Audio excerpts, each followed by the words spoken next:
What's up, you guys? Welcome back to PC Gamer Girl. My name's Gray. We are playing more of The Letter today. I am prepared. I have a giant cup of super strong coffee with me. And I just finished my breakfast, which was oatmeal. I know you were dying to know. And let's get going. So we're still playing Ashton. We just left the cafe where everybody else is. And hopefully no one's going to follow us to the mansion because I believe that's where we're headed. Galway Shaw's Monday night crowd, although small and barely occupies a quarter of the pub, provides ample enough cover for anyone who wishes to leave the place unnoticed. Just exactly what I need tonight, with the lively music and chatter slipping out mostly unseen becomes a piece of cake. Without much trouble, soon enough, I find myself standing outside under the chilly Luxbourne night. A gust of wind picks up shortly after I step out, carrying the telltale smell of an impending rain. I'll give it about an hour or two before it starts. Oh no, rain is never good. From the looks of it, tonight will be another downpour, maybe even stronger than the one we've had this morning. On instinct, I hunch further into my jacket, hugging its thick material closer to my body while I weave my way through the lines of empty cars in the parking lot. The letter crinkles in my pocket with each step I take, though I pay it no mind as I hurry towards my car. I've nicked it minutes ago from Isabella's belongings on my way out. If this is all connected, I need this damn piece of paper with me. However ridiculous it sounds, I'm quite sure it won't be missed either, but I can't waste time here and wait for her to find out, can I? 4 hours is all I'm giving myself to get this done. 3 if I'm inclined to go by what the rule Z-Man said, but when have I ever? Regardless of how generous that is, each second's just as important as the next. So I hurry, one footstep over the other, echoing as I make a beeline for my car. But as with every plan, problems crop up at least at the last second. It's practically a universal rule. Murphy's Law! And it does, in the form of a lone figure waiting for me next to my car. I bet it's the chief. Oh no, it's Rebecca. Oh crap. Go away, Rebecca! We don't like you! Ugh! Rebecca turns just as I near, the corners of her mouth twitching up in a wry smile. She offers no greeting except for a slight tilt of her head. Even as my pace slows and I look at her with all the unvoiced questions in my eyes, she remains wordless, merely throwing her head back and shifting her attention up at the starless sky when I come up to stand beside her. Another gust of wind blows as she breathes out a sigh, weary, thick with something close to resignation. The breeze carries all of it away while she hugs her arms closer to herself to keep warm, which raises the question why she's out here. The air is already heavy with the promise of rain, with clouds obscuring the view. There's really nothing left to look at but dark blanket of nothingness. Still, she stands here as if she's intentionally waiting for everything to fall. That, or she's here for some other reason. But before I can voice a single word, express a disapproval of any kind, she raises a hand, halting at me, sharply cutting off the rest of my question. I'm not here to stop you. Wherever it is you're planning to go off tonight, I won't be able to anyway. You look like you've already made up your mind. Go back inside. It's going to rain soon. It'll probably be even heavier than the downpour we had this morning. You wouldn't want to be caught in it. I will, in a moment. I just want to stay out here a bit for some air, away from the noise inside. Everything's been so chaotic these days. This little break is nice, even if it means standing in the middle of a parking lot, of all places. I can't help but roll my eyes at this girl. If she weren't so, selfish and just quick to be pissed at everything and everybody, it would be very different, but I hate her. Getting out of this mess would definitely be better, but hey, you take what you can get, right? It'll be over soon. The confidence in my own words surprises me. How do I know? Why am I so sure? When in truth, what I'm about to do is a last-ditch effort. If this fails, if I don't find anything, we're back to square one. It's the last lead I have. After this, we have nothing else to go off from. Regardless, it seems to amuse her, and her laughter soon sounds above the murmur of the distant traffic and the light draft sweeping around us. How I wish. I'll be content as long as she stops showing up in my mind whenever I close my eyes. I think that may take some time. The brain doesn't easily forget trauma. I can try. But, it also did a lot to us. Tell me about it. The back of my head's still smarting from my fall last night. Not that kind. I'm talking about us. As people. I hate to admit it, but this whole deal with the ghost, with the curse, it also brought out an ugly side to us. To all of us. And it made me realize plenty of things. About myself, about us. Rebecca trails off. Suddenly a pensive expression spreads across her face. I've seen it countless times before. And every time I see it on her, it's usually followed by a memory. A silly story or even something embarrassing I've said from childhood. Unlike me, who will much rather forget, she remembers each of them so easily. And after a short bout of silence, when she smiles, I know this is one of those times again. Do you remember that one time, back in secondary? Which one? We did a lot of dumb things back then. Well, I did, but you get the point. Mandy. I thought you still don't like her. Don't tell me you've kept in contact with her. Are you guys friends now or something? Oh no. We do see each other sometimes. On the way to work or when I go out for lunch, but it's nothing like that. We're not friends. Not in this lifetime. I don't think so. I don't think we'll ever get along, but if it wasn't for her, we wouldn't even be friends, yeah? You stood up for me that day. And from then on, things have changed.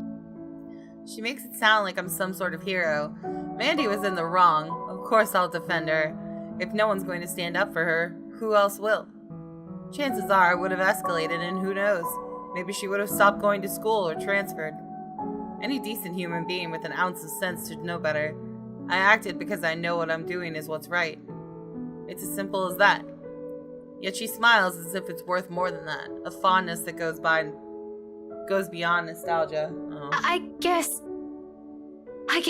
what I'm trying to get at is... Oh, this God. Time, I don't want this to go unsaid. Shit's about to get awkward, y'all. You know, just in case something happens, Oh, God. Ash, I've always... Oh, God! been in love with you. She said it! Holy shit. I'm afraid to go on. Hang on, I need a drink. Hold on, I need coffee. Wait. Okay. I don't know what to say. I'm afraid to continue. I've always been in love with you. Wow, she actually said it. Okay. She says it so plainly, holding my gaze in a voice too frank that her admission stuns me into silence. Like the wind has suddenly been knocked out of me in one fell swoop. We don't love you back, bitch! No words will form, not even a single coherent thought as the meaning of her words bear down on me. Nevertheless, she continues, desperate to express everything she's kept to herself all these years. This is what the fondness is. Why, for her, it weighs heavier than any feelings of nostalgia can carry. Since that time in secondary, since I made that promise to never leave, I've always truly loved you. Afterwards, there's a relief, a weight suddenly being lifted from her shoulders after so long. She closes her eyes and lets out a breath. When she looks back to me, though, there's nothing but hope in them, eyes that are searching for an answer. Facing the sincerity behind her words, I find myself grasping, scrambling for the words. Because as much as this pains me to admit, I can't give her the same affections she's asking from me. Thank God! Oh my God, I'm so happy. We might have spent so many years alongside each other. Hell, we practically grew up together. But that never automatically means I'll ever hold for her feelings that goes beyond the boundaries of friendship. I do appreciate her presence in my life. I'm more than glad that she has stuck with me even through the toughest moments. Even when she finds me difficult or aggravating. However, it's really all there is to it. She's a close, important friend to me, but nothing more. Rebecca, I'm...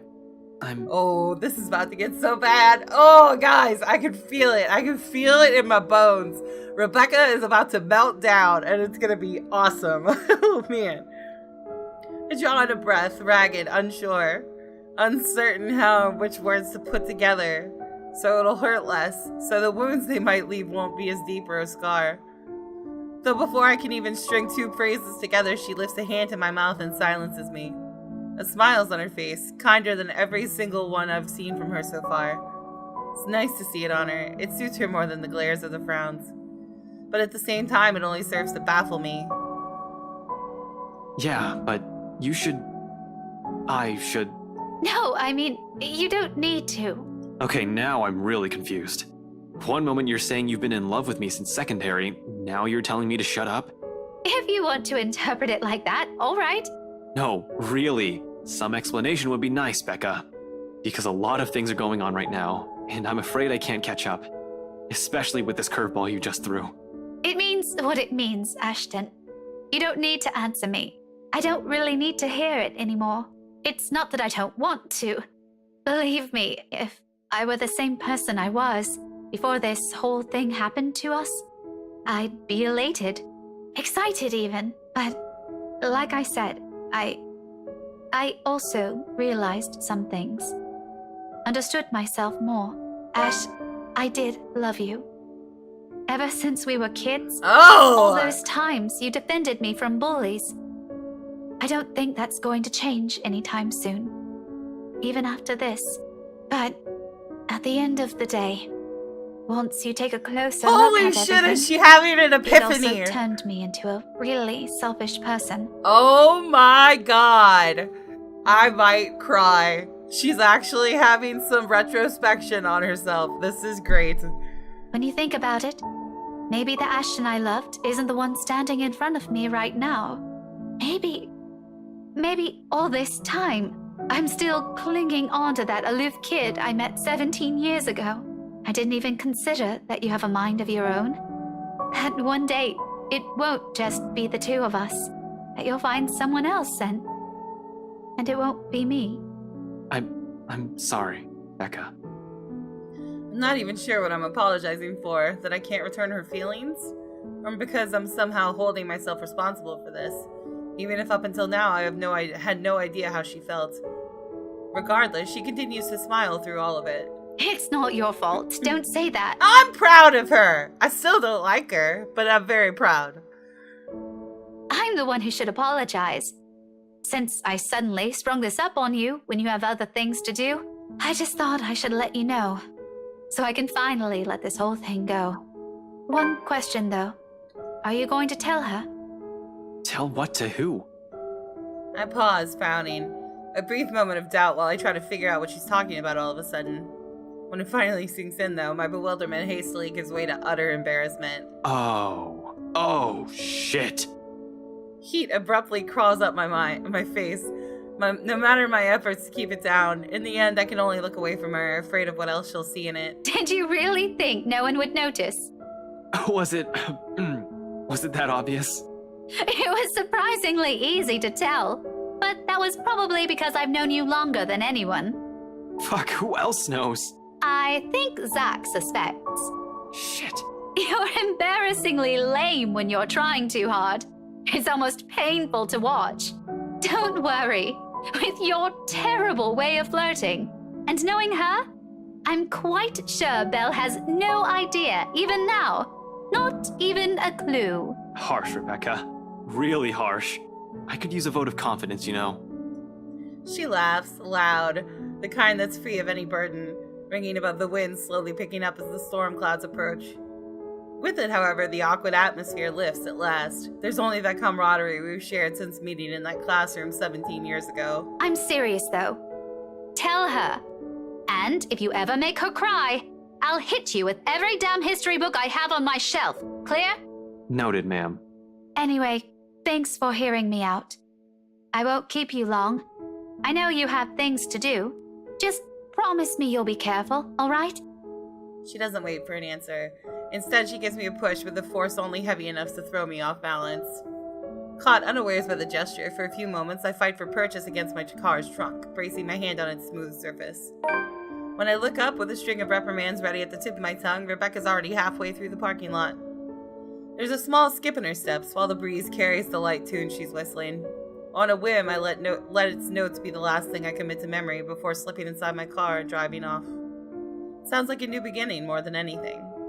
Another reason to be optimistic. Oh, I'm so proud! I really still don't like her much, but I'm having a slight change of heart. I'm so proud that she finally opened her damn mouth. That makes me so happy. And that she's had like this epiphany that she's been a selfish bitch this whole damn time. I'm so proud. I'm so happy. Alright, Rebecca, you got a few points for me. We're good. Okay. Within 10 minutes, I'm driving out of Luxbourne and heading straight for Anselm Village. In the distance, flashes of lightning light up the horizon, white and sharp against the black curtain of the night. Thunder threatens with a rumble, seconds later echoing long across the sky. And with one last roar, the skies open in earnest. Wait. Wait. Is it November 1st? Did we totally skip Halloween? Wait, let me check. Hold on. Did we completely skip October 31st? Oh no, we spent it in the park and the bar. Right. That's where we just were. Okay, I get it. Okay. The rain falls in fast, steady sheets, creating shallow puddles on the dirt path, drenching everything the eyes can reach. Despite having grown up in this city, I still despise the rain. Living here doesn't mean I have to like it. Lucky me, I've reached the mansion before the downpours turned torrential. I love the rain. I don't understand people who don't like the rain. I could sit in a thunderstorm and watch the lightning, like, for hours. It'd be great. The long slog from Anselm Village by foot has already been made difficult by the light drizzle and biting winds buffeting against my body every few seconds. By the time I've found cover under the trees lining the vicinity of the mansion, my shoulders are already drenched. My hair is also sticking against my skin and out in every possible direction. Thankfully, the letter, taser, and the gun I've brought with me has remained relatively dry. That's the most important thing. However, those are the least of my problems at the moment. Sometime after the housewarming party, scumbag Wright has suddenly grown a brain and tightened the security around the mansion. A guard is now stationed in every possible point of entry. The main entryway, the back door leading to the kitchens. Hell, it's almost a miracle no one has spotted me since I entered the property. Although that's probably because I've kept close to the forest. While I can always create a clever way in for myself, under this deluge it'll probably be difficult to do so, without making much noise or leaving tracks. I don't really have the luxury either, do I? Considering how off this place feels, I've stepped on the property and the mansion came into view. Since I stepped. Every light is off. Even with the security personnel on patrol outside the whole house itself, it feels empty, eerie, too quiet. Normally, I'll pass it off as some kind of a power outage because of the storm. It's not a far-off conclusion when this place is almost in the middle of nowhere. However, something just feels wrong. This is after the housewarming party, which means Hannah has found that necklace that she replaced that blue diamond Heart of the Ocean-ish necklace with. Let me show you real quick. So the housewarming party. When was the housewarming party? Okay, so this was the housewarming party. Now, when did she find the necklace? There it is. Okay, so she found the necklace 3 days ago. Hannah was being extra clingy to her husband and grew easily irritated whenever someone would go near him, including her butler. While wandering the mansion, she found an old locket hidden underneath under the attic's bed. Ecstatic over her rare find, she immediately wore it, replacing the Evans heirloom she'd always kept. So this is the necklace she's now wearing around her neck. That's not the blue Heart of the Ocean jewel thing. So this was the day after the housewarming party and 3 days before where we are now. So it's been 3 days.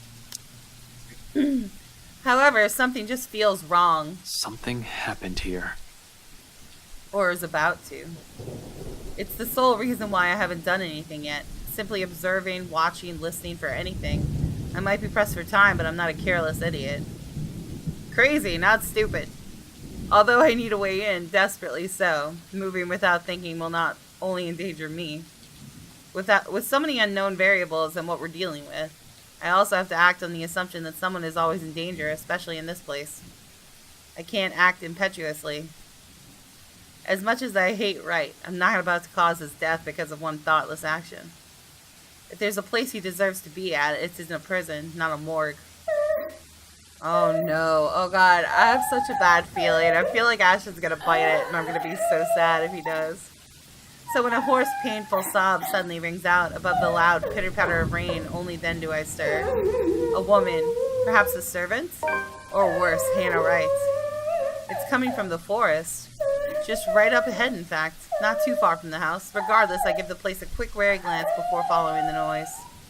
Carefully, keeping to the shadows, one cautious step after another. Louder and louder it goes as I near. Oh, crap. Until it abruptly turns into a loud, desperate, anguished cry. I break into a run. One nervous hand ready on the gun holstered at my hip, and the other raised for balance as I scurry across the dense understory. Dead leaves crunch under my shoes, but I pay it no mind. There's only the voice, the woman, and nothing. Abruptly, it all stops, and I'm met with a sudden hush. Blank. Empty. Almost deafening in its stillness, even with my labored breathing and pounding heartbeats against my ears. Behind me, another branch breaks, and... Oh, God. Help me. Dread surges within me while I spin around and take a hard step back, ignoring the chilly pinpricks crawling at the back of my neck. But before I can even meet her eyes, the whole world unexpectedly pitches sideways, tilting, and tilting till the ground beneath me finally crumbles. My hands fight for purchase, only to meet air. By then, it's too late. My foot slips under further, and the rest of my body follows. Dark spots blur the edges of my vision. Black tendrils twist and coil around my limbs. Soft footfalls echo for the far distance, scurrying, scampering, moving in an odd rhythm with the sharp, piercing notes of her laughter. But more than that are the voices, lacing venom inside every crevice in my head. Murmurs that jeer, scoff, and deride. Over. It's because you didn't listen. And over. It's all your fault. And over again. Why won't you believe me? A reminder of what I've failed to do and who have failed. But I'm trying desperately to fix. A scream threatens to burst, but my throat closes off. Every so often, a chill seeps into every nerve of my body, washing away every sensation in me apart from one. There's only fear. Once again, her laughter echoes, a sound both bitter and unforgiving. It's the last thing I hear before she reaches for me. The ground trembles. The world slows to a stop. Oh no. Oh no. Oh no. Let me save it because I don't know if I like this. Half darkness greets me when my eyes finally snap open, the soft patter of dripping water somewhere spurring my consciousness further. For a few short moments I remain still, blinking away the dizziness, allowing my vision to adjust to the lack of light and my breathing to even out first, before pulling myself up in one arm and attempting to stand. Turning alone is a struggle on its own. An inch of movement sends a stab of sharp pain right up my arms and my back, giving me another pause. Shit. I hope I didn't break anything. Fuck. There doesn't seem to be any injury or major fracture, although the whole of my back does feel sore and raw. Probably from when I've skidded down prior to landing myself here. A comforting thought. The second attempt comes easier later, though no less painful. And by the time I'm back on my feet, the exertion has left me gasping in short, shallow breaths and leaning heavily on the wall nearest me. Behind me, a light draft blows in from where I've fallen in. Oh, so he fell in. I thought she dragged him here. Coming in short, sharp bursts, what's apparently an underground tunnel, and brings in the fresh, earthy smell of rain from the topside. Regardless, it fails to mask the old, musty scent of the place. A mixture of mold, mildew, dust, grease, and something distinctly foul. Well, Mary Ann ended up here the night of the housewarming party, which means she's been down here for about 3 to 4 days now. So this could get really gross. Like death. More worrisome than the putrid, festering smell, however, are the cells that line both sides of the tunnel. Under the dim light, I can barely make out what's inside of some of them, but I already have a few ideas, all of which I refuse to delve into at the moment. Knowing how long this mansion has stood, somehow, no matter how unexpected finding the existence of the place is, it isn't too surprising. I wonder if Scumbag knows about this. Probably not. Unless he's also the kind of person who takes joy in inflicting this kind of suffering on others, I don't really think so. He's rotten to the core, but not that rotten. He'll probably balk at this, move out at the first opportunity, and have it demolished. The very idea of what has occurred in this place years ago makes me reel as well. I've known long ago places like this tend to hold secrets. This, though? If this is just the tip of the iceberg, I fear what I may discover in the mansion itself and the tale behind that fucking letter. But fear's inconsequential. An unpleasant as sight is, this place might also be the only way for me to get inside unnoticed. Sighing and taking one last gulp of clean air, I push away from the wall and delve deeper into the passage. Let's just hope it'll be smooth sailing from here on. Oh boy, I hope he doesn't see Marianne. Turns out that alone is too much to ask for this early. Oh, there she is. Not 20 paces into it, another sound abruptly rises above my footfalls, rebounding off the hollow walls and echoing inaudibly across the whole span of the tunnel before fading away just as swiftly as it rang. I paused, nevertheless, straining my ears for more of it, while I gradually moved my hand to my side, slow and steady until the tips of my fingers brush off the gun's handle. Although cold against my skin, it's the closest thing I have to comfort at the moment. For a long minute I wait, holding my breath, watching every form, edge, and shadow at the corners of my vision for any movement. After a heartbeat and nothing, I allow the tension to ease out of me in the form of a long, slow exhale that reverberates around the whole passage. Who's there? Perhaps it's because of what has happened earlier and how I've ended up here, or maybe it's because of my training, but in spite of the panic and fear in that voice, I don't immediately answer. Instead, I pull my gun free from its holster and wordlessly draw closer to where the voice rings out once again. Afraid, frantic, weak. I'm asking you a question. Who's there? It's only after I've realized the safety do I answer, while continuing my approach in a careful, steady pace. I think I should be the one asking you that. Who are you? Show yourself! I can't. I'm stuck in here. Well, the ghost will definitely not be saying that, or having a conversation like this, or be stuck anywhere. And as if to prove her point, she extends a hand from one of the cells ahead and waves. Then she pulls back, grips the iron bars, and rattles it lightly. I can't get out! Can you help? In 5 quick steps, I'm standing in front of the cell, and sure enough, a woman's inside.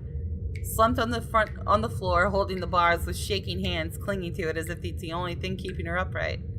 And not just any woman. You? McLaughlin? The same one I met at G's 5 days ago, smashed drunk and babbling her frustrations about her employers. Holmes? No, not McLaughlin.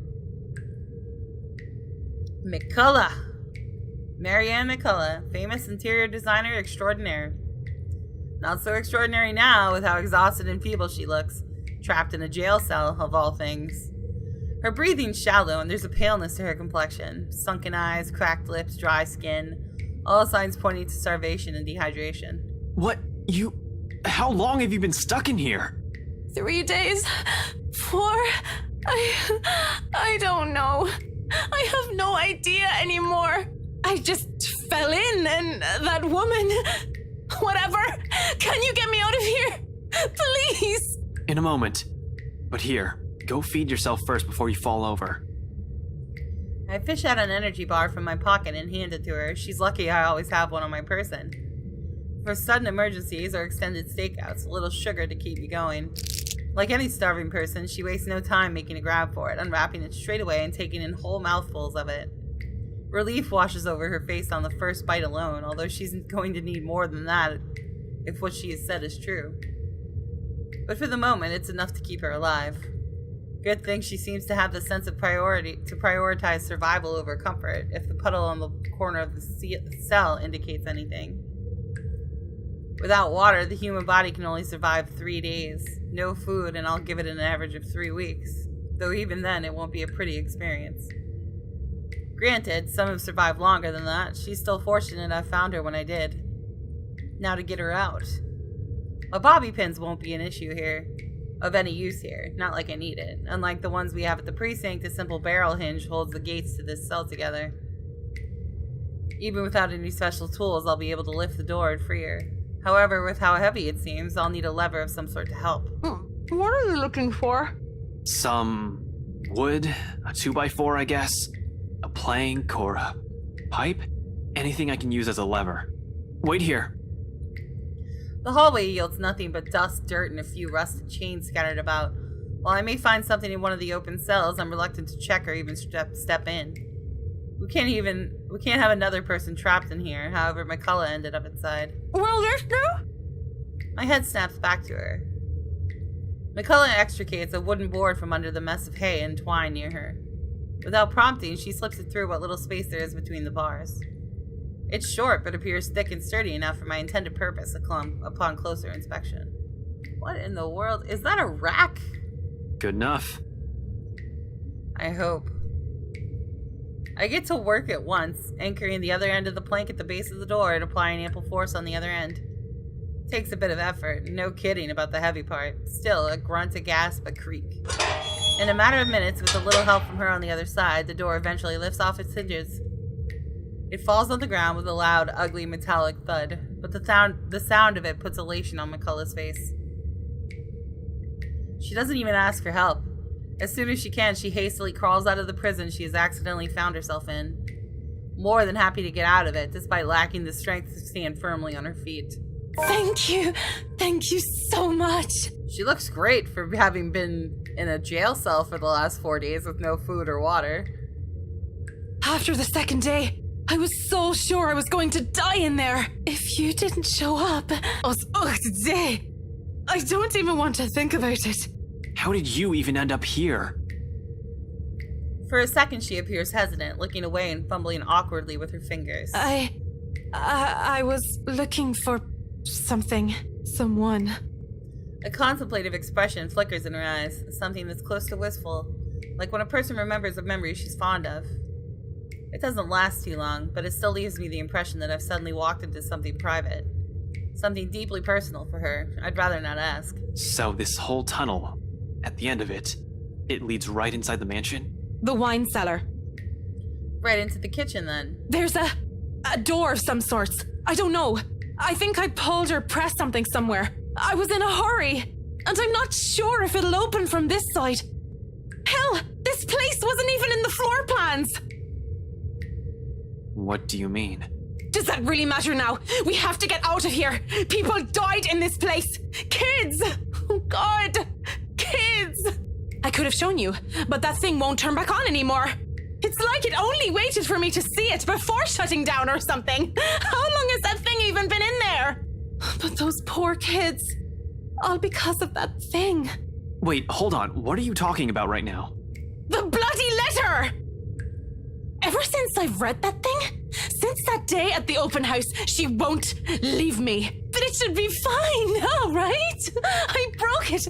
I broke all of it. She shouldn't be able to do anything now. I think Marianne's losing her balls. McCullough, one at a time. It's all that fucking paper's fault! Oh God! Oh God! Dear Lord in St. Adelaide, bless those poor souls. We're not safe here. We need to leave. If we stay here any longer... McCullough! Abruptly, she stops, looks back at me with wild, panic-stricken eyes. I've seen enough of it so many times these past few days, from my own friends even. To know she's seen things, the kind that'll easily make any person go mad. And perhaps we slowly are. The longer this takes, the faster our descent into it becomes. I can't even tell which one's worse, death or this. Seems like no matter what we end up with, there'll be something horrible waiting for us. I need to hurry. Listen, I need to get inside this place, and you're more familiar with its layout. If you can help me... What? No! Why would I go back? Are you sure you haven't gotten raving mad yet? An exit's right here. And this business with the letter has to end at some point. Look, I know you'd rather see Luke Wright choke on his own wine glass, but... Damn right I do! He can just go. But are you really sure you want to leave him like this? And what about his wife? It strikes a chord. She falters, grows quiet as the tension lifts from her and her shoulders slump. I do understand her issues with this. In fact, she doesn't have to go with me, only tell me enough info so I can figure it out on my own. She can always leave afterwards, be done with this whole damn mansion and the letter. The other end of this tunnel leads right into the forest. It'll provide ample cover for her to be able to slip out of the property unnoticed. All the same, she steels herself and squares her shoulders. Just until the kitchens. That's more than enough. She nods, albeit weakly. Then, without another word, she gestures for me to follow, leading me further into the passage. Occasionally, she'll stop, find purchase on the wall to catch her breath, but throughout the short walk, she asked for another break. She asked for neither a break nor assistance. I suppose that's something we have in common. Eventually, we get to a dead end. Although before I can question her on it, she begins palming for something on the wall, tracing her fingers along weathered edges of the bricks with a frown on her face. It should be somewhere here, I think. What the hell are you doing? She merely holds up a hand, begging for my silence, and continues searching. Then, without warning, a few minutes later, something clicks.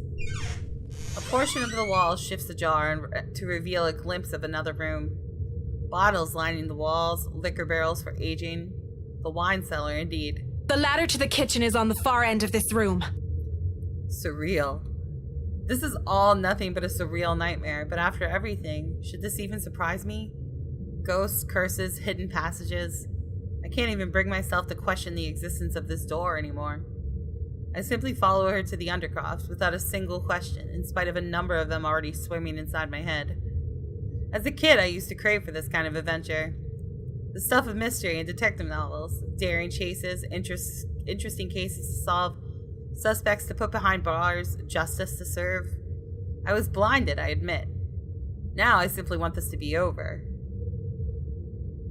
We leave the door open in case there's a need for a quick exit, especially after she mentions it's only been by chance she's been able to open the door last time. We can't waste time finding the switch again on the occasion something goes horribly wrong. There's bound to be with me the feeling this high-strung intense. I'm not even sure why I thought it'll be a good idea to enlist McCullough's help. Although she's been quite helpful so far, I can't shake off the horrible feeling something's going to happen to her if she stays with me. Even if I'm her safest bet, if she wants to get out of this place alive. You really believe that, don't you? Oh, that's Lorraine. Did you say something? McCullough paused as mid-step, turning to me, confused. I didn't. You sure? I just heard... Don't you think I'll be the first person who'll know? Look, the ladder leading to the kitchen's up ahead. You might want to hurry. I just want to be done with this place. See? You dragged another one. This time, I'm sure. There's really a voice. Well, voices.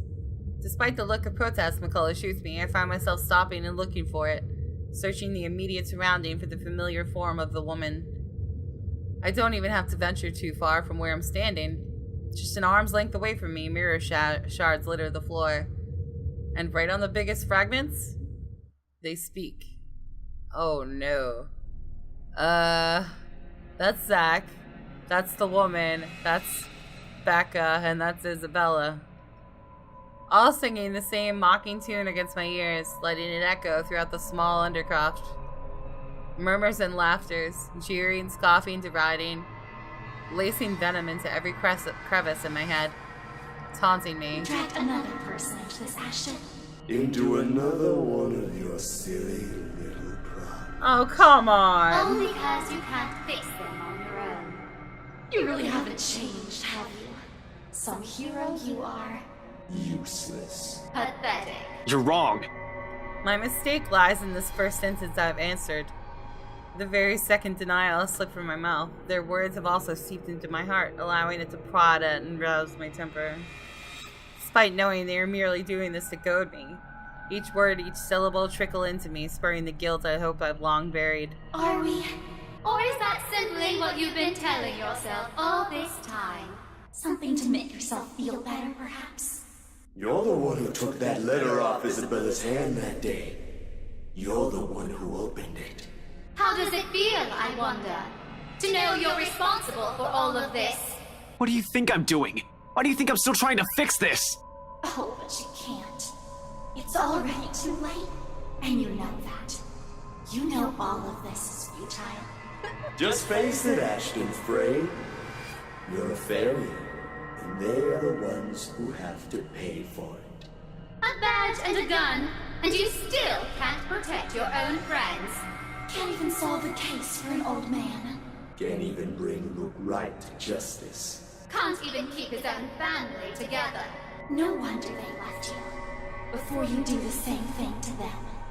Mom and Dad are better off without little old you, aren't they?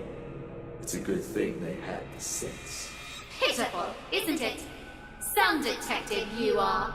Some friend you are. Some son you are. You might as well just throw that rank away. You're no use to people either way. Shut it! I hate this. I hate how this monster can easily get through to me. Every weakness, every insecurity it knows. To hear it said in my friends' voices even more so. But what I hate above all of it is... You know it's true, though. All of it. It's why all you can do is tell us to shut up. You don't want to hear a single word, because you're already aware of it. You can't even admit it to yourself. Who's the coward now?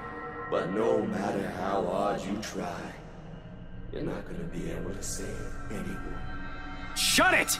Not a single word anymore! In the end, your own Oh, incompetence God. will eventually lead to the deaths of everyone you care about. It laughs, sharp and piercing. At its sound, something in me snaps, a rage hastily unfurling, red filling my vision. And the next thing I know, I'm raising my hand and... Something grabs at my wrist, followed by a buzz as another voice breaks through the haze. Don't listen to it! The fog from my mind lifts. Every sound, every noise returns to me, flooding my every sense. All at once, there is this deafening silence. Slowly, I become aware of my surroundings. Bottles of wine, barrels of liquor, the faint old scent of death and decay somewhere, and a hand holding onto my wrist as if to keep me from hurting myself. In my hands, a shard. Blood drips from where it has cut my palm, trailing down my wrist until it disappears behind my sleeve. Not too deep, negligible even. There is a pain, however, a different kind. An ache somewhere else that stems not from the wound, but where every single word is hit. When I glance up at McCullough, she merely stares at me with wide, horrified eyes. Don't listen to it! No matter what happens, don't do what it says! It's how it gets us. My grip on the shard falters, but only after I nod and drop it entirely does she release her grip. Afterwards, she simply steps back and looks away, hugging her arms closer to herself. She breathes a sigh, heavy. Perhaps weighted with her own guilt. What this monster might have used against her. Come on, we're getting close. She walks off without another comment, but there's worry in her as she gives the fragments one last glimpse. On the ground, they lay lifeless now. No more voices, no more insults. But even as I walk away, one whispered taunt comes to ring my ears. It's useless, Ashton Frey. You are going to die. And you are going to die alone! I hope not. A fear. One that has been long kept in the darkest place of my heart. One that a small part of me wishes for. The trapdoor swings open without much fuss. It isn't even locked. Probably left open for when Wright asks for some midnight snack. I make sure the coast is clear, of course, before I pull myself and help McCullough up. The butler of theirs is nowhere to be seen. He's probably sleeping, attending to his master, or doing some extra late night work before turning in for the night. Meanwhile, Wright won't touch anything to do with menial chores, not even with a 10-foot pole. It's next to impossible for him to linger here. No servants, not anyone. And just as easy as that, we're in. Gently, I close the hatch. If things go well, the same path will be our way out. If our luck doesn't hold, that's not an option now, is it? I have people waiting for me. I really don't want to think what might happen. Sometimes it's best if we simply revel in the little victories. They're great blessings when everything else is going against you. And in a place like this fraught with unknown dangers, it's a feeling that lasts only but a second. Suddenly, a sob. Oh, come on, girl. Ringing out from some distant part of the house, echoing through its empty halls. Beside me, slumped on the ground, pale and breathing heavily, McCullough immediately tenses. Her eyes go wide, and she grips the side of the counter with a force that might be enough to crack it, if only she has the strength. As it is, she can barely stand. She hasn't fully recovered. Makes sense of the 3 or more days without proper food or water. And it's this weakness that puts the fear in her eyes. She's aware. If something happens, if there's a need to run, she won't be able to. She's a liability at this point. Holmes, I really don't think going any further is a good idea. Look at this place. Everything seems fine. Nothing's off. Maybe we should just go? I really don't like the sound of that. You really don't have to come with me. Just until the kitchen, yeah? We're already here. You've done your part. From here on, I'm going on my own. Yes, I said that, but Can you even stand?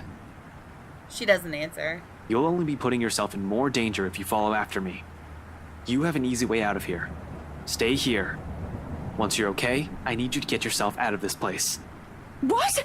I'm not going to leave you. Well, I'm not taking you with me either, lady. So it's here or out there. You really are mad, aren't you? Probably all will be, if no one fixes this little curse problem we have. You think you'll find something in here? This is just a mansion, for God's sake. Maybe. It's worth a shot. Besides, if what we're hearing right now says anything, I'd say scumbags... Who? Right. He might be knee-deep in trouble and he has no idea about it. McCullough still appears as if she's about to argue.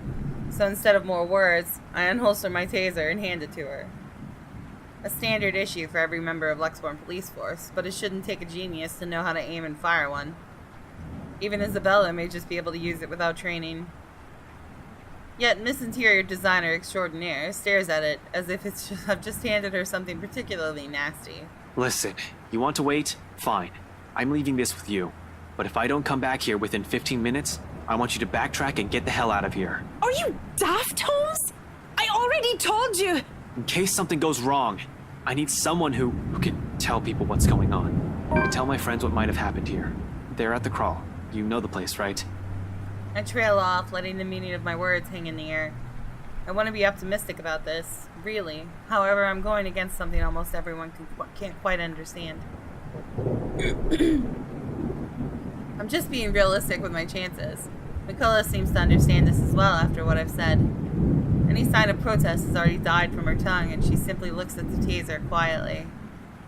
After a moment, she just nods. Beyond the walls of this room, the cries continue to grow louder, and I take it as a sign to leave.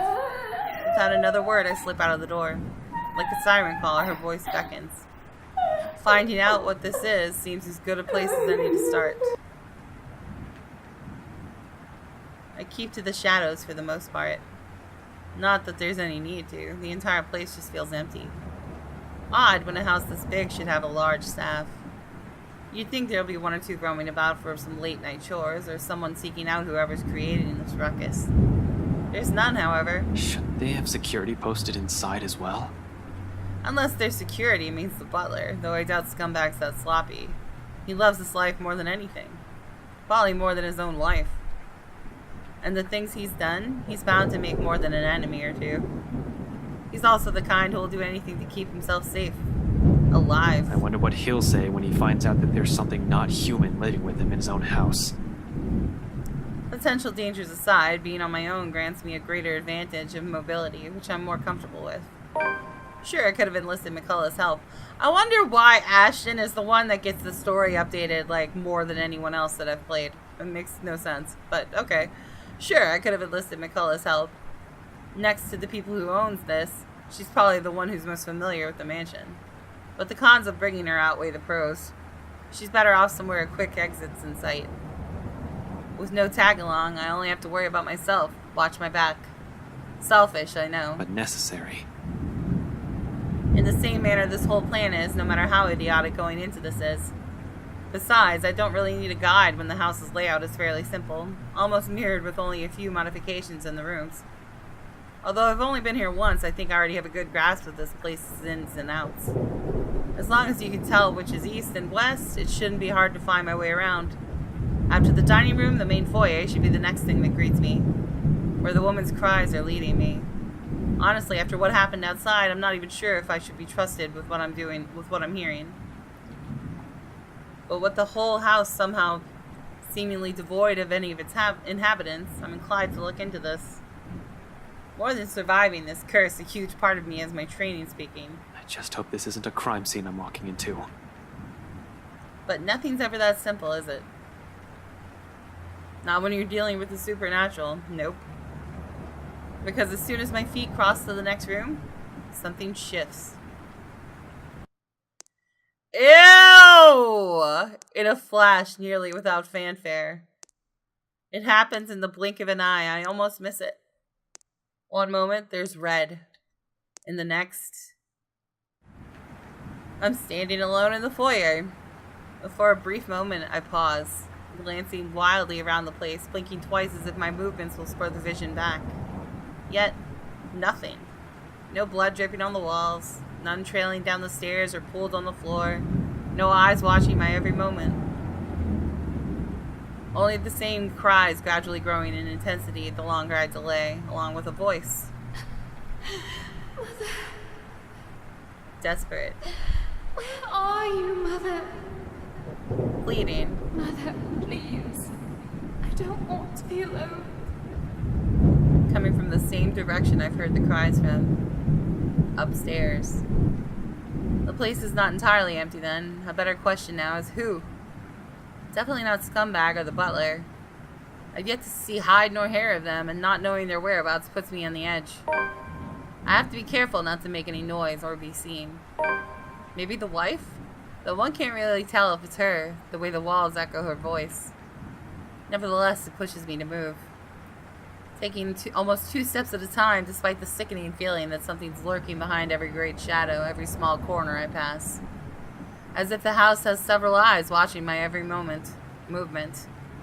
As if something alive dwells behind the walls itself. Ah! Ew. I don't like it. I don't like it. So didn't Charlotte Ermengarde, like the daughter, kill herself?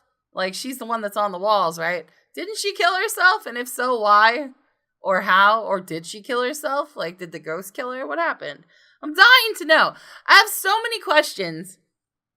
And, like, I have done everything in my power to not read ahead or, like, read spoilers or watch other videos or anything like that.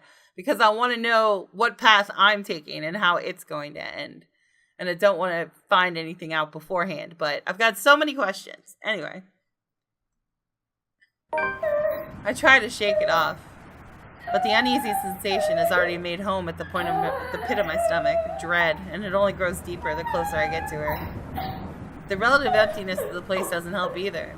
Neither does the harsh wind battering the windows, nor the sheets of rain pelting down the roof. For a fleeting second, I find myself wishing for Scumbag to simply show up. I don't get too far down into that train of thought, though. Abruptly, the cries stop, replacing it with... Mother, please. She's here. She's here, Mother. She's going to take me. She won't leave, Mother. Creepy. I don't want to go with her. Tell her to go away. Does kind of sound like Hannah. Mother! Mother, she's here! Help! That can't be good. Adrenaline overcomes me in a rush. In not 2 heartbeats, my feet are already moving. Before any sense can catch up or doubt creeps up to me. My hand's already at the holster as I hastily set off for the far side of the hall. One alarmed footstep after another while struggling to keep that sense of panic at bay. A door lies ajar at the end of at the end and coming from the floor above. She's going to hurt me! Help me! I do not hesitate. Moving in, despite the lack of light, the steep stairs, or the thick layer of dust kicking up with my every step. I pause only a moment upon reaching the top. Then, without wasting a second, I push the door open. Oh, crap. She sits in the middle of the room, shoulders hunched, shaking. Her hands cover her face as she weeps, oblivious to my presence. That's Charlotte. It's as if she has heard neither my footsteps nor the soft creaking of the door, continuing undisturbed like I'm standing in a time far removed from her. She doesn't even flinch when I call out to her. Hey, are you alright? Mother, I've done it, Mother. Take me with you, please. I can still hear her. She's here. Help me! Help me, please! Belatedly, I notice the blood on her hands. If it's the same one drenching the whole attic, I'd rather not know. How the whole room has ended up like this is the least of my problems at the moment. Even a single human body doesn't have this much blood. So bodies? The thought sends an unpleasant twinge in my stomach. Does Wright even know about this? He's bad news, alright, but this? This is beneath him. He'll definitely balk at first sight of it. Anyone will. Yet the woman lingers here, unmoved by the sight, letting her sobs fill the room. Repeating the words over and over again like a prayer of salvation. To whom? The mess of parchment she has left on the floor? Just what the hell is happening? Hey, lady, are you? The rest of that question never makes it out. I don't even see it coming. Should have been more aware and on guard, really. Oh, God. But there's little I can do, and a well-placed blow to the back of my knees makes me stumble. The momentum alone sends me reeling forward. It barely even registers in my head that the woman's gone and the room is as normal as can be. Not above the pain suddenly shooting at my side when I hit the floor. I don't even get the chance to get my bearings back when a hard enough blow to the stomach causes me to buckle down and land heavily on my knees. Gasping, I fumble wildly for my gun. Although before I'm able to turn, level it, and shoot, a hand grabs my wrist and twists it. Hard. A gasp. A grunt. A cry of pain slips past my mouth. The gun falls to the floor with a thunk. As soon as it lands, a foot kicks it out of my reach and it slides uselessly under the bed. Agony suddenly explodes in my chin, jerking loose a sharp cry of pain, and stars fill the edge of my vision. A brief moment of regret hits me for leaving my taser with McCullough when a piece of cloth closes around my neck. Without warning, my attacker pulls, tight. I'm left gasping, choking, and clawing for air, blindly reaching behind me as I still try to fight him off, and to loosen the pressure on my neck. Except any sort of movement only causes him to pull it taut. My, so many rats scurrying about in this mansion lately. Oh my god, that's Johans! Wright's butler. Shit. Tell me, what did you do with the madam? I have no idea what he's talking about. Did something happen to Hannah Wright? Let go, you asshole. Now, Dummkopf, you're in no position to be rude. Last time I checked, I'm not the one breaking into other people's homes. Now answer my question. What did you do with the madam? The pain rings and resonates through my already sore body. Still, I managed to ride it out and spit a mutinous... You. Keep that dirty mouth babbling Come and on, you're getting a Ashton. knife in the kidney. I assure you, it will be more painful than this. He really doesn't need to threaten me by now. It's all too much to bear at this point. My lungs feel like they're burning with the lack of air. Dark spots begin to fill the edges of my vision. Ever so slowly, the world around me dims. My consciousness rapidly slips away from me. And without meaning to... Get away from him! Are you kidding me?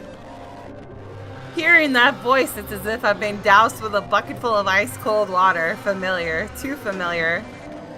And more importantly, it shouldn't be here. I shouldn't be hearing it here. She shouldn't be here. God damn it, Isabella. Immediately, my eyes snap open. And right there, right on the attic's doorway, stands Isabella, of all people. A rolling pin in one hand and a standard issue police taser in the other. My taser. She must have borrowed it from McCullough. Where else could she have gotten one? I doubt she has ever used one, even. Hell, the way she holds it right now, this guy can easily disarm her in one hit. But there's something in her. In her eyes. Although there's a look of fear in them, her hands shake. She keeps the weapon trained and pointed at Scumbag's lackey.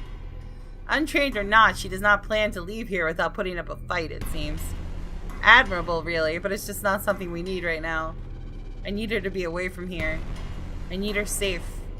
But for the chances of that happening grows slim with every laughter that slips from him. Oh, this is just getting better and better. The Bratwurst won't be pleased with the number of bodies we have to dispose of today, you know. Tell me, how many of you are there? So I can prepare the proper number of bags. Oh my god, what is going on? Damn it.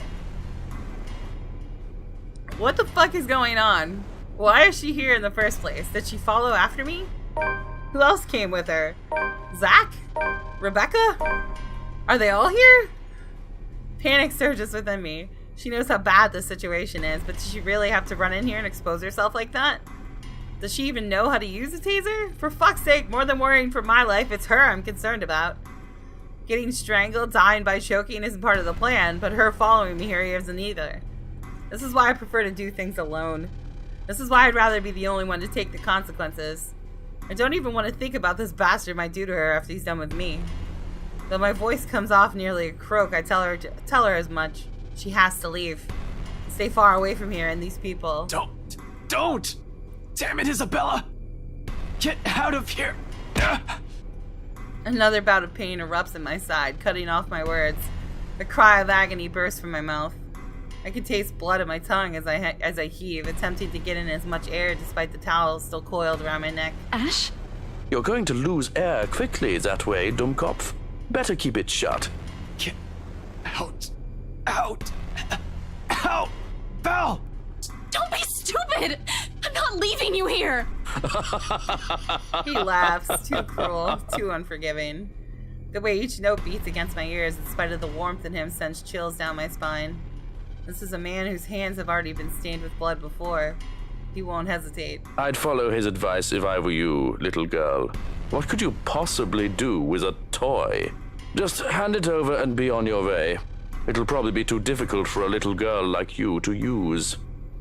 There's a moment of silence. I can barely keep my eyes open. But in the next second, though I still don't exactly understand what's happening, Isabella shouts.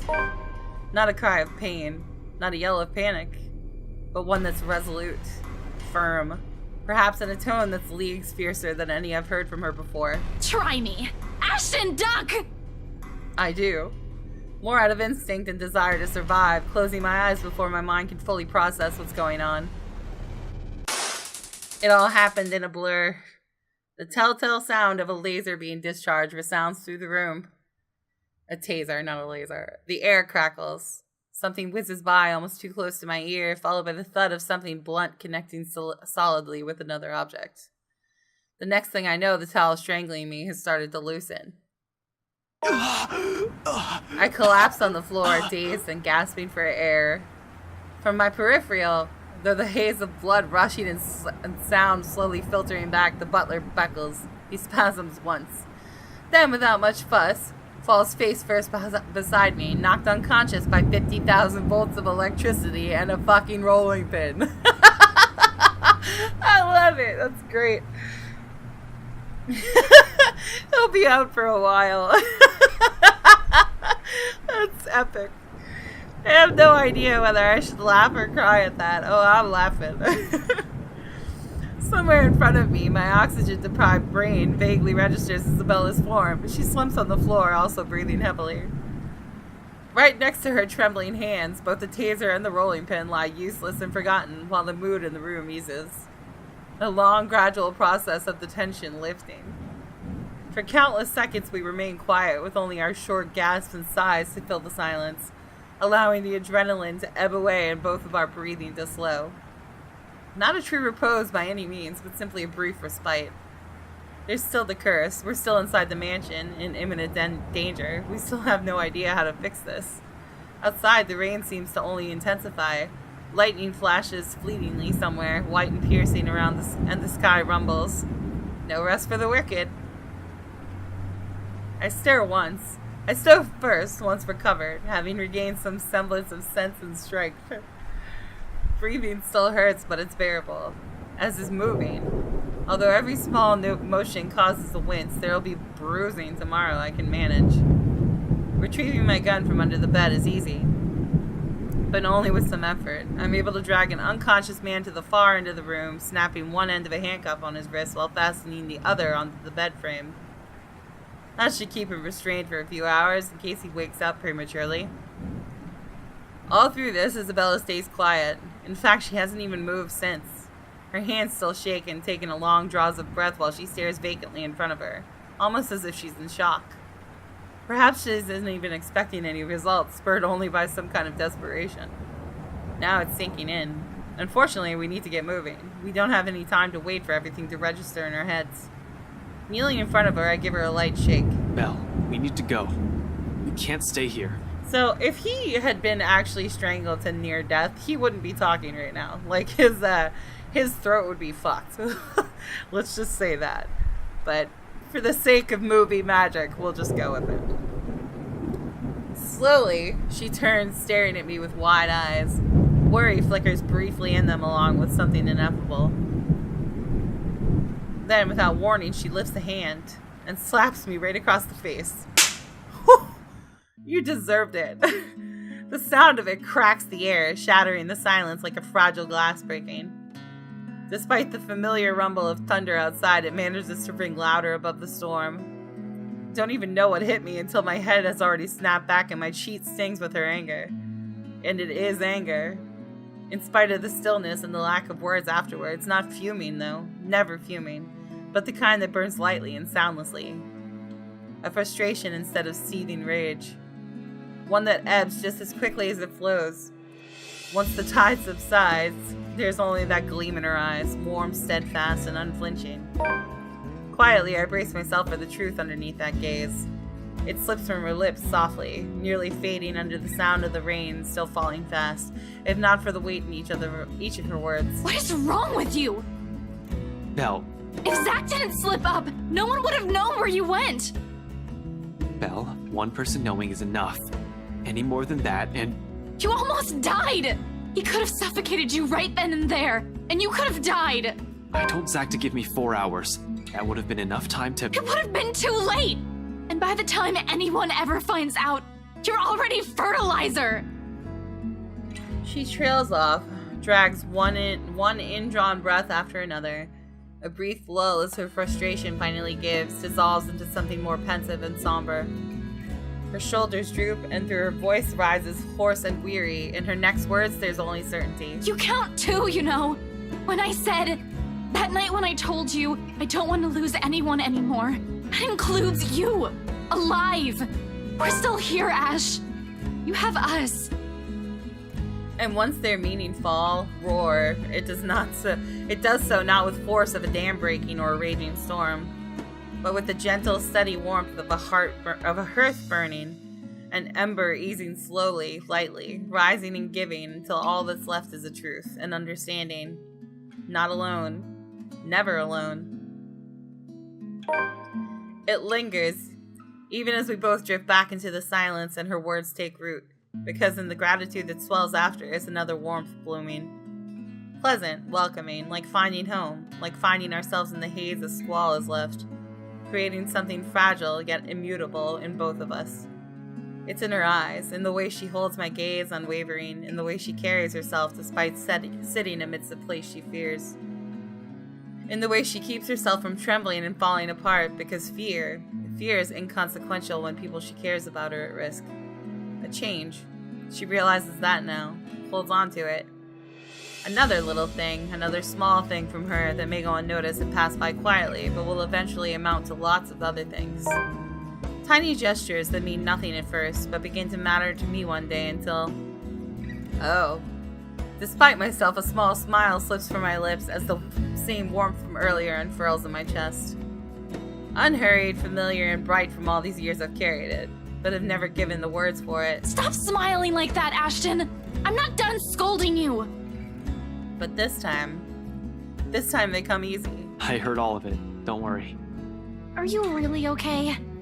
That guy hit you a little too hard on the head. Here, let me... I reach up just as she extends a hand towards my face, catching her wrist in a light grip, drawing it closer and folding her hand in between mine. Although her expression does shift into mild confusion, she does not pull away like I'm expecting. She simply stares at me, searching. For her to allow a gesture from me that's perhaps too close, it tells a lot of how far things have already shifted in the past few years.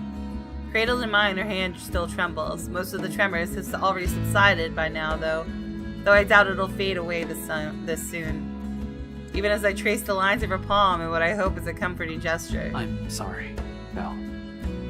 For what? Is this about what happened tonight?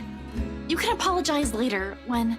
No, well, this too, but it's not just about this.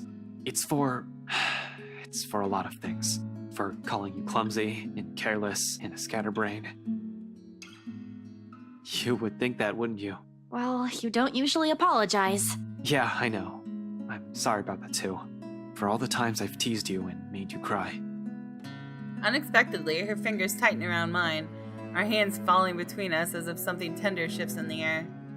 Another exhale, another drawn breath eases out of me, filled with hesitation and uncertainties, but when I finally choose to break the silence, it's only when I know that what will slip past my mouth is the one truth I will hold against the world. But for all those callous words, despite all those, there's nothing I don't love about you. Oh, he's so cute! In fact, those things, I love those. And everything that's you. For a long moment, she offers no response. Her grip on my hands merely tightens. Although my heart's pounding hard against my ears, I take a chance and look up. Slightly leaning away and giving her a cautious glance, more than ready to hear her rejection. And it is one, despite the smile on her face. If it can even be called one, of course. There's a pained aspect to it I can hardly name. Come on, Belle! Ugh! Regardless of what it means to her or what she intends to convey with it, the sight of it alone makes me regret ever mentioning anything. It's almost as if she's forcing herself to push out the next words out of her mouth for the sake of not hurting me. Not that I won't be able to take it, but if these feelings will only put a heavier burden on her, I'd rather not have said anything at all. As expected, with one last squeeze at the hand cradling hers, she pulls her hand away from mine. When she speaks, though, there's a stark refusal to meet my eyes. Not that I hold it against her. The situation's already awkward as it is. Ash. She pauses, biting her lower lip. A small frown forms between her eyebrows while she struggles to find the right phrases to string together. Ashton, I'm really sorry. Oh my god, I'm gonna flip out! Ah! Oh, no, it's cool. I was already expecting that. Kind of. But you don't have to... No, I mean, I can't. I can't afford to think of anything other than helping my family. Especially now that Papa's gone. They're going to need me more than ever, Ash. I'm sorry. I really can't. Not right now. Oh my god, I hate this girl. Ah! I'm so irritated. I've always known it would lead to this, to some extent. Her family will always come first. Who am I to take that from her? It hurts, of course, but the pain eases. Oh my god, I am gonna hope to God that they end up together by the end of this, because if they don't, I am going to cry. Ugh. It hurts, of course, but the pain eases, knowing that in spite of circumstances, her heart will always be in the right place. That she's still the same woman I've fallen in love with. It's alright, Belle. Don't apologize. If it still matters, that's actually what I love about you.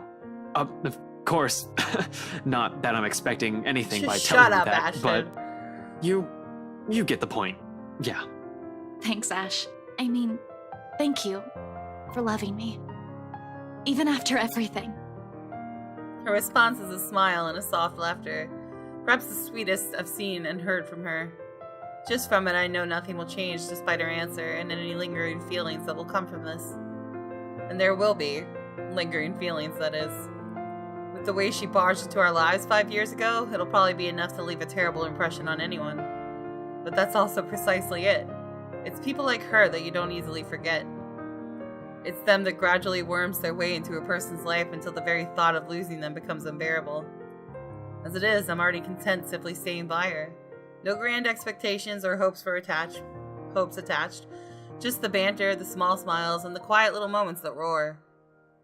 I love her, but that also isn't all there is to us. I know I caused you all kinds of trouble these past few years. Hey, whoever told you I'm doing this for free? After we're done with this curse thing, you're gonna owe me a year's supply of ice cream. Yeah, we'll see. Another laughter, this time from both of us. Then she hits my arm with a light punch. Familiar, warm, bright, and hopeful, much like everything about her. And it is strength enough to keep me going as I lead us both out. Power still hasn't come back when we make our way downstairs. Tricky, considering the stairs in the attic are a bit old. One misstep and anyone might end up slipping and falling. You're lucky if that's all that'll happen to you.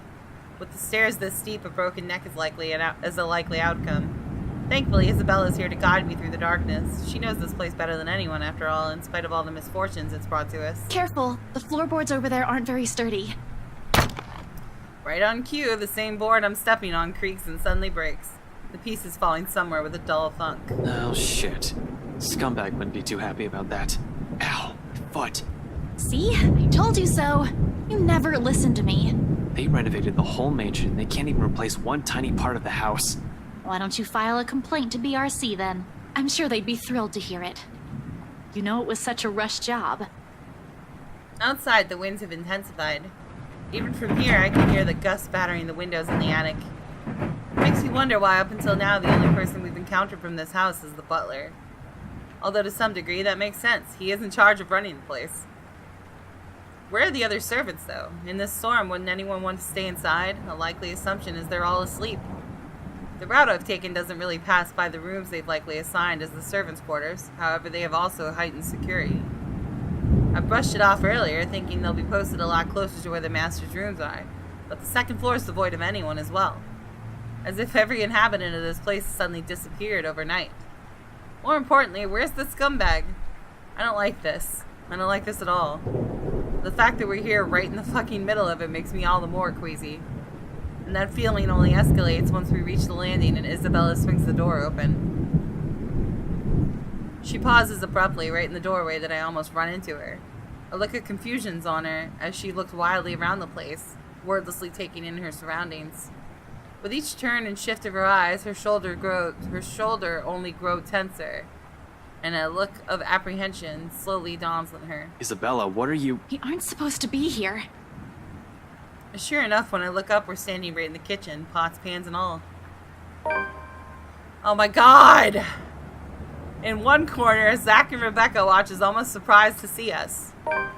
McCullough is also with them. Of course, she didn't listen to me even after I've already exceeded the 15 minutes we agreed on. Although color and strength seems to have already returned to her, enough for her to be able to stand unassisted. The empty plate on the counter appears to have played a part on that. Good news, I guess. As for the other two, however, relieved as I am that they've had the sense to wait and not venture deeper into the mansion, I can't help but roll my eyes at both of them. Zach, I said 4 hours. I know, but Isabella asked and... Come on, bro, you know I ain't a very good liar. And it didn't even occur to you to stop her? We all tried, all right? She was out the door before we could say anything. And how did you guys even get in here? All three of them exchange a look. One that I absolutely don't like. In the end, it's Isabella who speaks up, albeit with a bit of hesitation. We heard someone scream, Ash. It led us here. Without warning, the door behind us slams shut. We need to get out of here. Screw right. I need to get these people out of here. Lucky we're in the kitchen and we have 2 ways out, the back door and the cellar offers. Except the hatch won't budge when I pull it, and neither does the back door, as if something has locked it firmly on the other side. Zach also gives it a few tries, but even with the big guy's strength, it won't open. There's a long bout of silence in which we all simply look at each other, likely sharing the same thoughts. Ooh, hiccup. We're trapped. Something or someone has intentionally led us here. Fuck. In that same moment, once realization dawns in, something shifts again. Blood. In every nook and cranny, over every surface and every inch of the floor. This time, unlike the first one I've seen, it remains and gradually the whole room begins to reek of that familiar metallic scent. Sharp, suffocating. Around us, every object, including the covers, have started to rattle as well. Sounds from outside, foreboding rumble of thunder, and even the howling winds have begun to fade away, replaced by whispers, shouts, and cries of pain.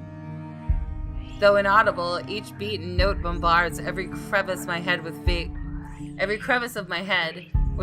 images and sounds. We need to get Yang Yang Mobile a proofreader, guys.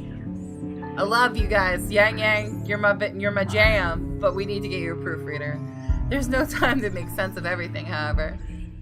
I'm curious to know, like, how many words this entire visual novel is. Like, if you had played it from beginning to end, how many words is it? Like, I know that, some stories, like, even, like, Rebecca's is, like, 40,000 words on its own. But, anyway. I'm already shouting, fueled purely by adrenaline, barking orders and making a break for the door that leads to the next room, the dining. It should take us straight to the foyer where the main door is. Move! Run! Right in front of us, the mansion has started to change and we're in the thick of it. However, instead of the dining room like it's supposed to open to, the bedroom welcomes us instead. Oh god.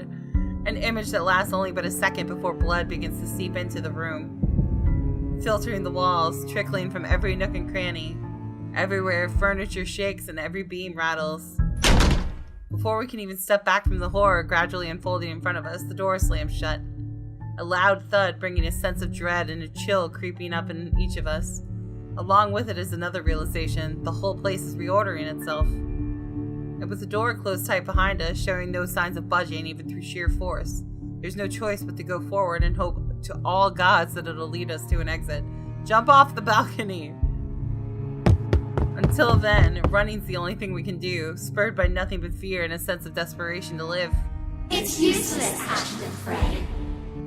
But with each room we pass, it only becomes apparent that the house has no intention of letting us leave. It lured all of us here, and we've fallen for it. Now it's playing a little game with us, a sordid form of amusement. For whom? Their laughters are the only thing we can hear. With every hall we cross and door we slide open, the hope of finding an exit merely dwindles. The gun at my hip is useless here. I'm useless here. Some genius I am. Some person to trust I am. All of those, they mean nothing in the face of the unknown. You finally figured it out. Huh, Ashton Frey. Just give it up. All of them will eventually die because of you. And you are going to die alone. Shut your fucking mouth. You know it's true, though. All of it. It's why all you can do is tell us to shut up. You don't want to hear a single word, because you're already aware of it. You can't even admit it to yourself. Who's the coward now? But no matter how hard you try, you're not gonna be able to save anyone. You already told us this! The more gruesome the place turns, the bleaker our chances simply get. Wails and screams fill our ears as we pass by, words from a time and people long gone, laced with nothing but pure agony, calling out, reaching to us. Their voice is almost too real, as if we're not the only ones trapped here. There are others begging for release from this wretched place. Or maybe it's just all a show? A taste of what we'll all eventually be, souls forever held captive in a never-ending nightmare. Mother, I've done it, Mother. Take me with you, please. I'm still here. She's here. Help me! Help me, please! Is this what the curse is? What it means for all of us? That the letter, not a morbid cry for help, but an invitation? A beckoning for unsuspecting souls to be dragged into this place's horrors? To be put under centuries and centuries of torment and agony? Suddenly, dying a painful death seems preferable, enticing, than ending up here living a tortured existence. Or perhaps it's all the same. Still, hope worms its way into me, not a usual thing for someone like me. But after going through countless doors and corridors, every little sign of hope I'm willing to cling to, as long as it'll get us out of here. We're back in the dining room again. How long have we been running? How long since we left the kitchen? At some point, I've lost track of time. With the windows barred tight and the sounds lifting in the air, nothing but shouts and shrieks, it's impossible to tell.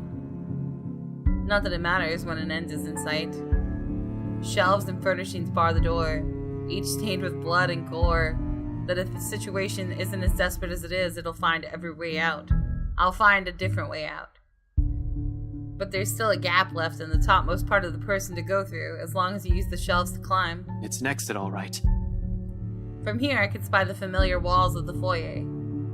Relief, only relief washes over me.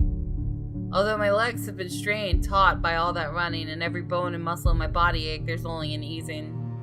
A sense of tension, relieving while energy flows back through me. Again, at the sight of an end. No sooner I'm leading us out of it.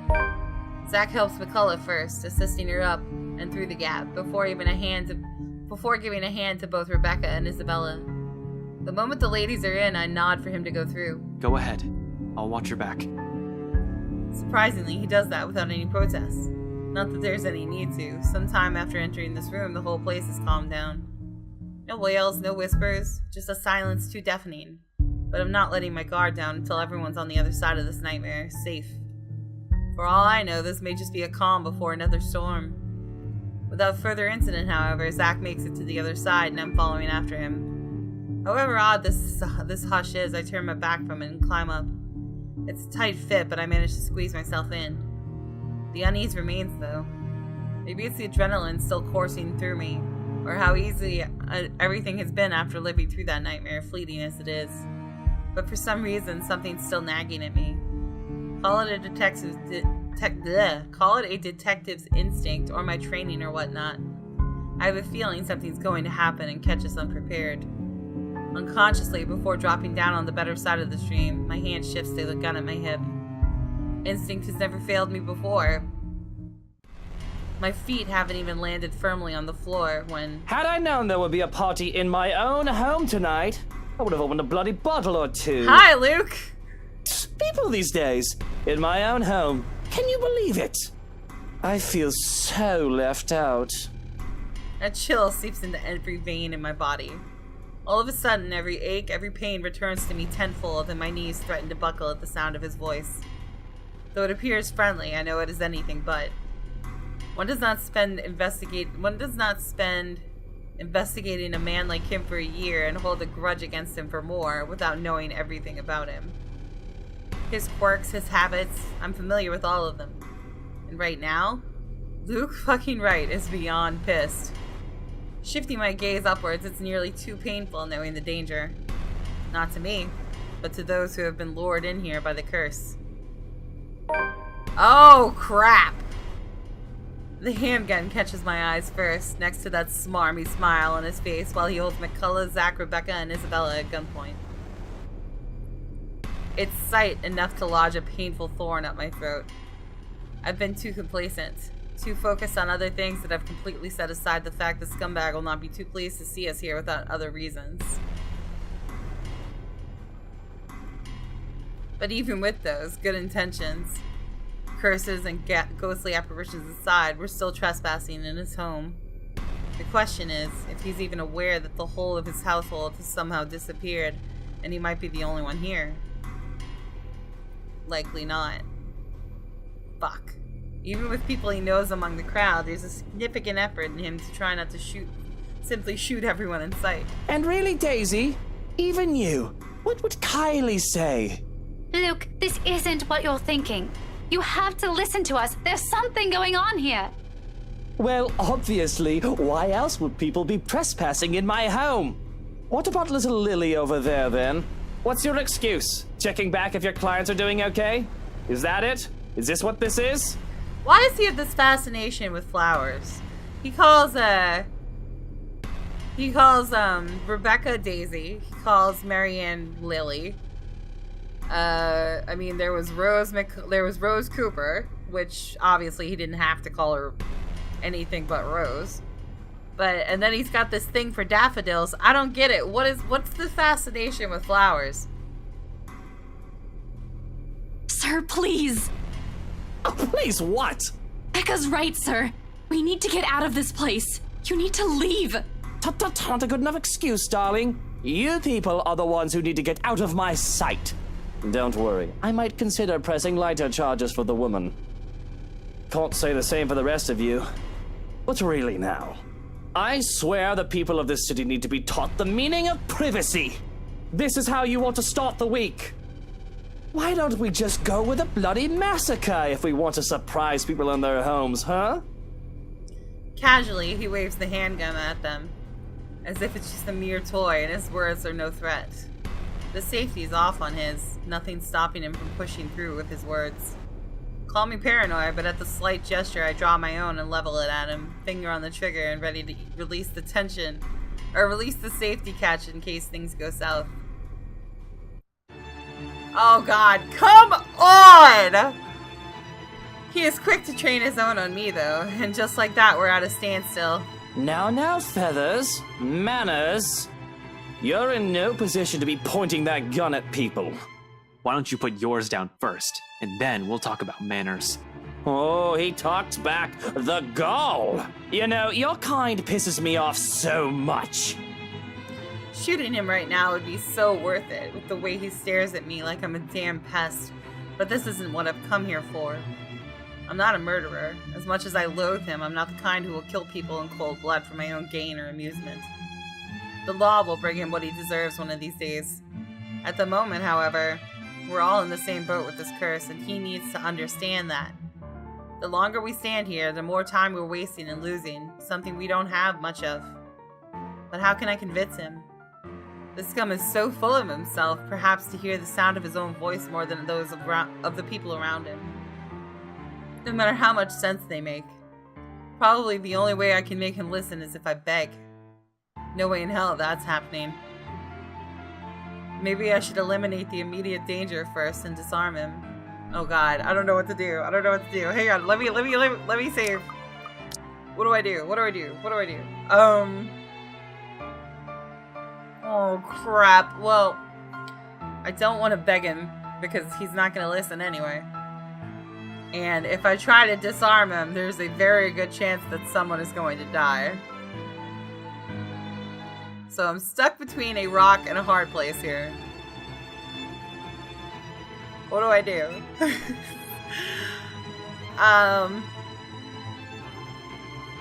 Let's see. What's the worst that'll happen if I beg him? He's not gonna listen. I feel like he has an inkling of what's going on regardless, because it has been 3 days since his wife found that stupid necklace, and his goddamn butler is crazy. So,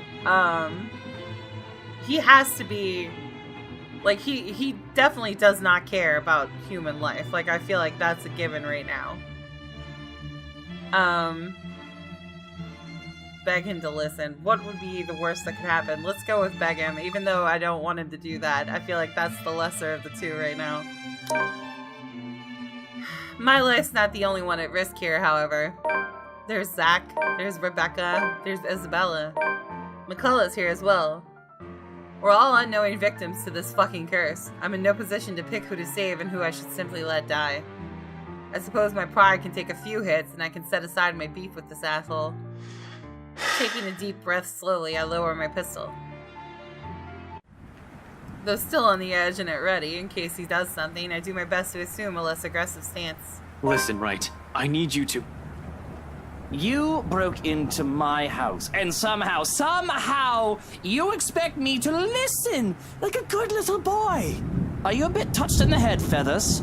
I'm not the one breaking laws here. Look here, fucker. If I wanted you dead, I could have done it so many times already. In fact, I can easily shoot you down right here, right now, and you won't be able to do a damn thing, even with that gun. Suddenly he laughs, almost howling in fact, like I've just told him the best joke he's heard all his life. The only thing missing is for him to keel over and start rolling around on the floor. All while I do my best not to sock him with the sorry end of my pistol. You have guts, Feathers. You have guts. Did you hear what you just told me? You've just threatened me inside my own house. My own home. You know what I'm thinking right now? In another lifetime, we would have probably gotten along well. He's right on that, at least. I might have ended up like him if I didn't have Professor Andrew, Rebecca, Zach, and Isabella. One mistake and it would have been too late for me. But this laughter rings all of those possibilities I could have lived, but have never been given the choice. All because I have other people with me, people who care. A sobering realization. But not so much when suddenly his chuckling stops. In 2 heartbeats, he marches towards me, grabs my collar, and aims his gun right at my head. Ashton! Luke, no! Hey, now you two, I'm sure we can all talk about this first. At this distance, a slight flick of the finger on the trigger will be able to do more than kill me. What is it that you people really want with me? This is the second time this week, and I'm really getting weary of this little game. Did the NCA send you to apprehend me, or has somebody paid you off to kill me? Which one is it, Feathers? Mind you, my arm's getting tired. Better answer quick if you don't want to beat the business end of this gun. I keep my eyes trained on him, in spite of the huge threat he poses right now. Because if there's anything people like him, like us, prefer, it's honesty. You don't give that impression without keeping a solid eye contact. I'm not with NCA. I'm just here to help. There's something else in this house, and we're all in danger. You have to believe me, right? You need to let us go. You need to get out of here before it's too late. If you want to keep your sorry ass alive, you'll listen to people with more brain cells than you. Why, you insolent! His finger moves, but I'm prepared, my mind ready to reach up, disarm him, and knock him out. My hand ready. If I have to drag him out of this place unconscious to keep him from suffering the fates of every other person who has died from this curse, so be it. However, before either of us can fire a shot or tackle the other to the ground, another voice echoes throughout the foyer. A small, little thing compared to the storm raging outside. It rings above it, nevertheless, causing all of us to stop and turn. Oh god, it's Hannah. This is just not going well. At the top of the staircase, Hannah Wright stands there, pale as death, an expression eerily calm. I can't help but think there's something wrong. My gaze starts around, wary of her, but soon enough I realize what's wrong when she speaks. She's wrong. Oh, Luke, darling, God. my love. What do you think you're doing out here this late? Outside, another streak of lightning flashes and a clap of thunder ripples across the sky. As if this whole thing can't get any more foobar than it already is.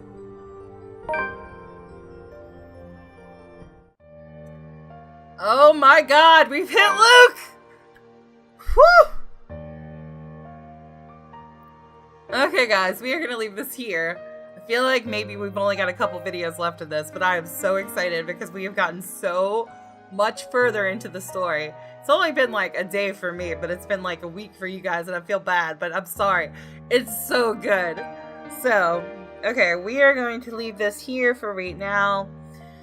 Oh my god, if you like this video, please hit the like button down below. Don't forget to subscribe to my channel, hit the notification bell so that you don't miss another video from me, so that you see the end of this madness, because it is so good. We're winding down, we're so close. Follow me on Twitter, PCGamerGirl, and follow me on Twitch, PCGamerGirl YT. And I will see you guys later. Bye!